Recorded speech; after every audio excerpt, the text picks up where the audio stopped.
Mga bossing, good morning. So panibagong araw, panibagong vlog. So ito yung sa atin, nag-message sa ating Facebook tsaka sa YouTube channel, no?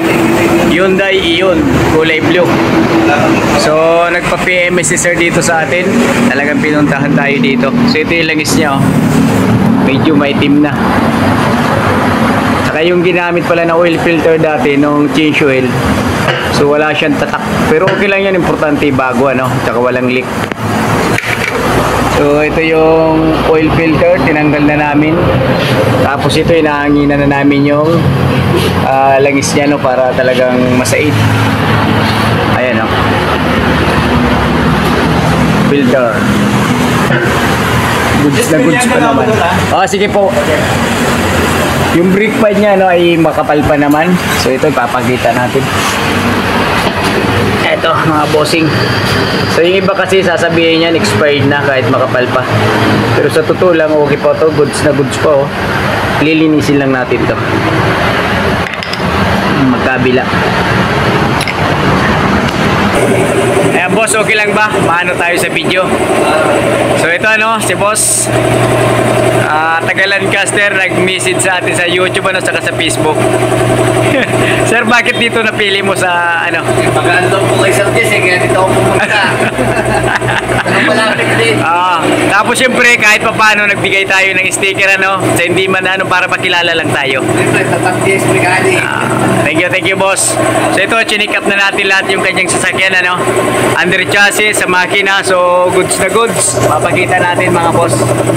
Ayan, fan belt, syempre bios, alternator, starter, halos magkakatabi.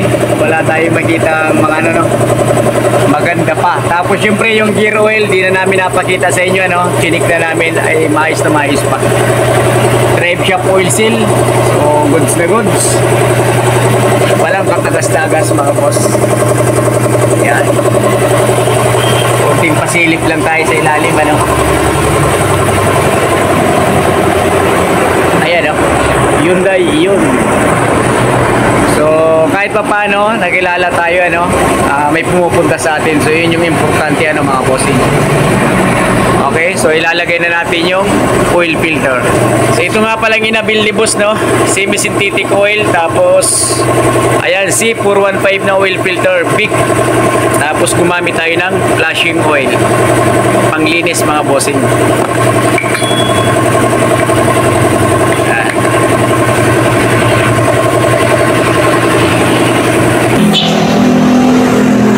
So ito na mga boss, ilalagay na natin yung oil filter na bago. Ayan. So syempre tayo lang mag-isa, kaya ilalagay na muna natin to. So ito mga boss, ibabalik na natin yung drain plug. Wala na siyang langis na natulo.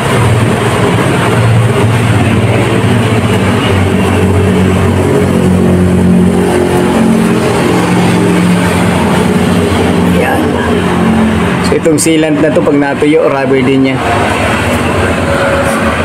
Nakalubog Nakalubog siya lang kasi. Kaya nga, nakalubog, di ba? Yung timing belt? No, timing belt. Ang mahal ng libor nun, sir. Pagka nagpalit nun. Pati yung cover nun, palit yun, bago. May ginawa kami nun, mga kasama ko. Timing belt. Sabi nila, pag nagkaroon ka, nag-board ka, dapat nag-board mo rin magpagawa eh. So yun mga boss, yung capacity ni Ion ay 2.5 liter lang, Sa 3 liters, may tira pa tayong kalahati. Ganun pa yung mas nangalig, Papagpagan ng dahon niya. Nilaglog na.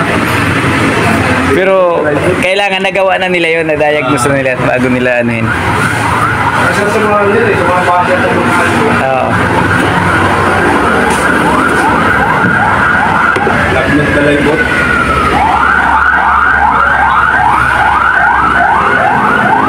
Ito sir, nakalahati, dalhin mo, para in case na may pandagdag ka.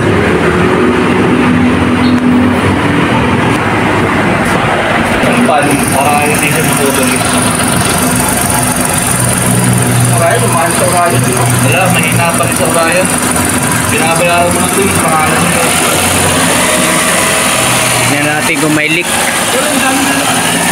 Double check.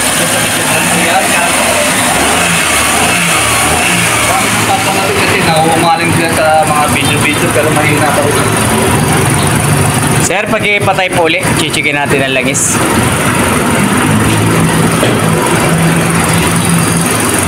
Mahina pa rin. Okay.